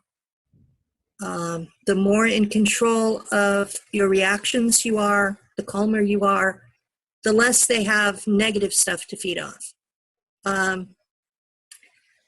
more light you have, that attracts different ones of them. So there's not a whole lot you can do about. Except stay aware of your own energy field and pick them off as they show up. Okay, Rex and Zach, final thoughts. Yeah, absolutely. Real quick, I just want to say, Penny, thanks for coming on. It was real nice to speak with you. You got into some pretty personal stuff. And like you said, this could make 99% of the people out there think, wow, what is this lady talking about? And just the fact that you're willing to spend your time with us here, I think that says a lot. Now, I did want to give a quick shameless plug for the Leak Project. Folks, the Leak Project was created to offer news and awareness not found in the mainstream media. If you want an alternative to different topics that aren't typically discussed, check out leakproject.com. Also subscribe to our YouTube channel, youtube.com/clandestine Time Lord. And with that said, we have talked to people from all over the world, very intelligent folk, like obviously Gerald Clark from GeraldClark77.com. Jay, you're absolutely incredible, man. And then Zachariah, the peaceful warrior, Matt LaCroix. I've spoken with physicists, inventors, scientists, people that work for alphabet agencies, used to work for alphabet agencies, you name it. And one of the neat things that I've noticed is every single person I've talked to, I've found a gem or two at least that I can take and use for a later time. Now, do I agree with everybody all the time? No. I've never met anybody in my life that I agree with 100%. And I think that's what makes us unique. And we need to be unique unless you want to plug into something and agree with everybody. That's awesome. Do I want to do that? No. I choose to, I'm more of an artistic approach. But also, you guys, we've had some very, very talented people reach out to us as well at Leak Project, and I just want to give them a quick shout out. Now, a very awesome alternative rock band, Olympic Music. I'd recommend checking these guys out. Their music is really just taking wave right now. They've got new music videos every Thursday, so check out their YouTube channel, Olympic Music. Also, a band that's a heavy metal band. These guys are just incredible, fantastic lyrics, throwing things with a Z. And another person, Danny Koch with an E, he's got some of the best instrumental music that I have ever heard in my life, and his music's literally been heard by over 1 billion people. So I appreciate you guys reaching out to me, and it's nice to give you guys a shout out because I appreciate your music as well. So Jay, awesome. And check out, just in case Jay forgets, trtrevolution.com if you're thinking of an alternative to maybe you want to boost your health, you're getting a little bit older and your testosterone isn't being produced like it used to be. Jay's just got brilliant information on that as well. So that's my shameless plug. Have a fantastic day, everybody, and be the change you want to see. Thanks, Rex. Zach, go ahead, brother. Again, thank you for having me again on the show, and thank you, Penny, for coming on the show. I know that I read in the comments before the show that you were feeling a little bit nervous, and I kind of felt what you were feeling when I first came on the show, and I have to say that you did amazing on the show today, and I commend you for that. Thank you. You came with so much information. I think obviously Jay's going to want to have you back on the show because I think there's so many questions that we didn't even get to just from the members. So I think you have a lot more to share with us, and you definitely have my mind spinning. So I'm going to have trouble sleeping tonight because I'm going to be thinking about everything that you said. So I just want to thank you from my heart for coming out with this information, and thank you very much. Yeah, and I'll just Penny, you were spectacular. There was no nervousness, no shaky. You were lucid, very clear. There were some tough questions that we asked you, and you paused and you reflected and you thought deeply. And again, I have to say this, to all the people that are still watching on Facebook, we got a big crowd. This has been an amazing, if not astonishing interview. She covered a wide swath of topics. She is incredibly enlightened and knowledgeable about a lot of different things. And honestly, I just consider it an honor for you to come on our show. And again, we're definitely going to have you on again, Penny, because again, as Zach said, and of course Rex echoed, there's just so many things that you broached tonight that we really weren't able to give enough time to. But it's really weird because it seems like the more enlightened people and the more people with light, and you do have light, and I know you've been through a harrowing experience in your life and you've been tortured and all this other horrible shit by the worst humans or non-humans or whatever, both. But you have a lot of light in you and you have an amazing soul. And everyone that watches this show and has been listening tonight live knows that that's the case. Again, I can't thank you enough and encourage more people like you. For those of you guys in the Decoders of Truth, okay, and I know there are some of you in there because Penny has told me about you, please come out and share your story, okay? It's important that more and more humans around this planet wake the F up. There's too many people asleep. There's too many people who have no earthing clue of what is going on. And it's our job in the Decoders of Truth to awake people and do our best to help. I'm completely spinning. I can't wait to go home and talk to Monica about it. But again, Penny, thank you so much. You were fabulous. Do you have any final thoughts? Be good to the people in your life. Absolutely. Well, thank you so much. And again, thank you to Lou too. I know he was in the background a couple times, but thank you.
Ladies and gentlemen, this is Rex Bear with Leak Project. I hope you're having a wonderful day wherever you are. We have Penny Bradley with us today in this presentation, and Zachariah Lange, also Jay Campbell from trtrevolution.com. We dive deep into the experiences that Penny has had as a child, as well as throughout her entire life. Essentially, she was a part of the MK Ultra program. She talks about being tortured and going through horrific experiments, not only as a young child, but also as an adult. And we do discuss the traumatic experiences. We also talk about the incredible experiences that Penny has had. And I'll tell you, this is a very deep conversation. So Penny shares this information with us, and much appreciated to you, Penny, for coming out on the record. I know this is just some incredible information. So for you to put yourself on the line like this, I certainly applaud you. And I hope everybody has a wonderful day wherever you are. Be the change you want to see. This is Rex Bear. Talk to you soon. Awesome. So this has been a lifetime process for me to get my story this complete. It's really fallen together in the last 4 or 5 years. And in January of 2015, I had regression hypnosis with someone who had been trained by Dolores Cannon. So we didn't do the go back and get memories. What we did was I had a list of questions that the hypnotist asked my higher self. And so that's how I got the knowledge that I was actually a MELABS hybrid. That because I had had these weird dreams for years of being in the womb and seeing another baby with me, and this other baby was dead. I had had dreams of being with other small children like myself in like a lab setting. My partner is here. He's going to be wandering in and out in the background. His name is Lou Rist. So Yeah, losing the Decoders of Truth. yeah. Feel free to bring him on. He went upstairs. He doesn't want to be. He may by the time we're done. He has. Let me just stop you real quick, Penny, because I want to give a bigger, broader summary of who you are and everything on the show. I know kind of Rex asked a really good question and got you in, and I know you're a little nervous right now. That's okay. So just to set everybody up who's going to watch this, because again, Rex will probably blast this out, and he's got hundreds of thousands of people to watch his stuff. So you wrote a post in the Decoders of Truth, basically coming out, admitting that you were a MyLabs, what would you classify? I'm sorry, a twin, right? A MyLabs twin. Is that what I was? Military labs were creating resources. Okay. That's the best thing I can call them. Okay. They do not consider me a human being. They consider me a lab rat and a very, very expensive piece of property. Right. So from there, and you're going to tell your whole story in a second, again, just to try to set everything up. You, go ahead. From the time that before I was even born, my mother had been abducted, and all of her children, as far as I know, are all MELABS properties. We were genetically altered to have certain abilities that MELABS was looking for. In the course of President Eisenhower trying to deal with the three alternative versions presented by the Jasons during his administration, he found out that at least one ET group was terraforming the planet for their purposes, and the United States was technologically unable to do anything about it. So MELABS, one of their things was to create a hybrid who could survive the terraforming. I'm one of those. Okay, so you mentioned your brothers or your sisters. Or how many brothers and sisters do you have? I have 5 living siblings, and there was one that was miscarried. Okay, and do you regularly communicate with them? Are they aware at all of this? They are absolutely without a clue. Without a clue. Okay. Completely and totally in the matrix. And they think I'm insane. Right. And when they hear that, when they hear this, they are going to do a total denial of me. Right. Right. So that begs the question. So you've obviously had conversations with them about this, and they asking them if they recall or remember anything, and they just are in abject denial. No, I've talked to them about psychic experiences, and they were in absolute abject denial. But we are all very similar in some ways. We all have small birth defects. We are all O-positive children of an O-negative mother. We're all very high intelligence. Where are they? Are they in North America? Are they close to you? Yes, they're in North America, and we're scattered all over the West. Okay. I have a brother I haven't had contact with since '92. Are you comfortable mentioning where you are, or do you want to not say that? I'm in Northern California. That's close. That's what I was going to say. So awesome. Well, I mean, that's public knowledge in the Decoders of Truth. Rex, what are your thoughts? Yeah, I'd like to jump back to some of the experiences you remember when you were going through the chair, the Montauk experiments. How much detail do you have in that? And please share it with us if you would. Thank you. I was 4 when they had abducted me. It was the summer before I would have started kindergarten. So I was this itty bitty toddler when they took me. And I was taken to Langley, to the base there. And I was there for 5 years. And during that time, I was taken to Montauk to be trained in the chair. And I couldn't have been more than 5 or 6. I was so tiny that they had to put this box, huge thing, in the chair to make me tall enough for the electrodes in it to hit me. So were they electrocuting you essentially in the chair? The chair has points that have to make impact for it to work. Yeah, it uses electromagnetic radiation. You are strapped in tightly, and when they start the waves, your psychic ability controls what the chair does. And the flashbacks I have of it are these just rings that are coming at me in a wave pattern.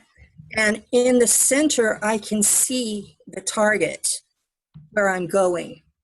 And I was told, stay in the center, because if you go to the edges, you can get lost. And that's how they lost a lot of kids, was they didn't stay in the center.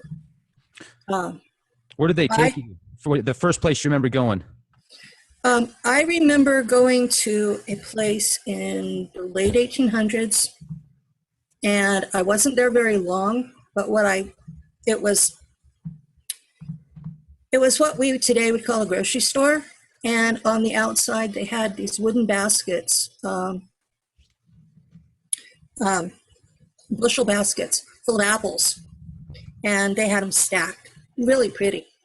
And I was supposed to bring back one apple, and I wasn't allowed to eat it. So when I got back, I had my apple in hand, and then they apparently sent somebody else to put it back. So You were like Eve. Huh? You were like Eve. You wanted to buy it from the forbidden apple. Well, I was a kid. That's awesome. You know, I was a little kid. So real quick, Penny, Zechariah Lang just joined us. Zach, say hi to Penny. Hi, Penny. Nice to meet Hi, you. Zach. Nice Sorry to to meet jump you. in late, having troubles No, with the email. Yeah, no worries. It's probably who knows? It's probably me, man. My apologies. I know I sent it to your wrong email with the first one. But anyway, Penny's stories, we're just gonna let her keep going. It's pretty fascinating. Rex and I are not grilling her yet, but I'm sure we will. But so go from there. I want you to progress to, let's say, where you were 10 years old, Penny, or get into what you next remember. How's that? Actually, I wanted to talk about what they did at Langley. Yeah, Because great. Please do. Langley is where they created the altars. Okay. That's where they tortured you. Is that what you're saying? That's where they tortured me, yes. There were these constant tests of psychic ability. And to split me, they did the drowning, like they show in the Montauk Yeah, Stranger Things. Chronicles. You do it in Stranger Things too. It was the drowning. And then whenever I didn't perform well enough on the psychic tests, they would electrocute me. And How Who intense was would that doing get, this? Penny? Yeah, I have the question. Who's doing this to you? Who? I can't remember the face of the person. But it was a human being for sure, correct? It was a human being, a presumably normal human being with absolutely no compassion whatsoever. In fact, he enjoyed the terror. He enjoyed inflicting terror on small children. And I was not given the monarch training, but I was done with the daisy chain game, where that they pull the petals out of the daisy, and if it comes up loves you not, they shoot you. Now, did you see people around you get shot, or did you ever get close to any pets or anything like that, and then they killed them in front of you? Did you have to go through any trauma like that? I don't consciously remember it, if I did. I've had pets since I was home that disappeared, and we'd find their bodies later. And I'm hoping it's not related. But I was in the hands of these people for 5 years, and I wouldn't wish that on my worst enemy. So it would just be for like the weekend. You'd go just be a few hours No, a day. no, they kidnapped me when I was 4, and they kept me there. I was a prisoner in a section that looked like a hospital, and I was there. So, I mean, it's the same story of Stranger Things, as you know, Rex. Remember they have like hospital ward rooms. That's what it was like. I was there, and the only times I wasn't there was when they took me to Montauk. So let me ask you this: were you ever around other children like yourself? Where they put you together to see if there was any kind of connectivity or social interaction, or were you always isolated? I was mostly isolated, and a lot of the playtime was to see if we could keep a secret. We weren't supposed to talk about what we were doing, but they were testing me to do remote viewing, and I can do it.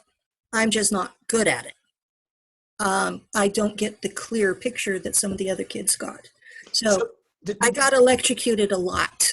Let me ask you this: did they ever explain to you, like in a classroom setting with other, MLab kids like you, why you were there, why you were chosen to be there, what your gifts were, and was there ever an explanation given to you for what was going on whatsoever, or did you just have to figure out this all out yourself? There was not a organized explanation. It was specific tasks were given to you, and you were told they were a game. But if you didn't perform well enough, you were electrocuted. They did decide, when I get angry enough, I can fry electronics at a distance.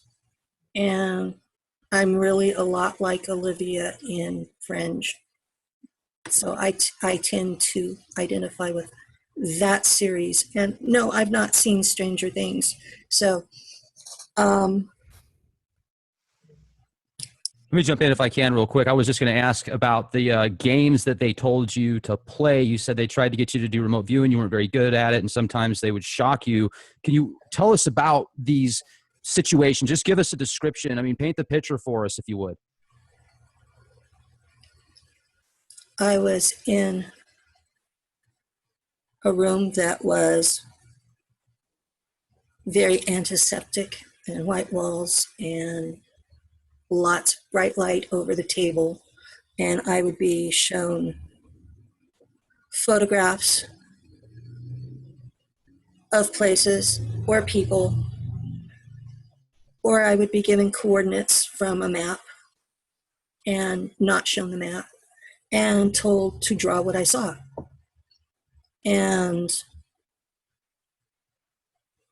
Or to read the person's mind and tell them what the person was thinking. And it wasn't always in English. And if it wasn't in English, I didn't have a clue at that point. It was being dumped into testing without parameters, without knowing what the goal was. Looking back on it and knowing what I know from research, I know they were testing what my abilities were. But like Olivia, most of my really good abilities come out when I'm scared. Can you explain that? I almost have to be in sheer survival mode to be able to access the frying electronics and reading people's minds at a distance and knowing what someone is going to do ahead of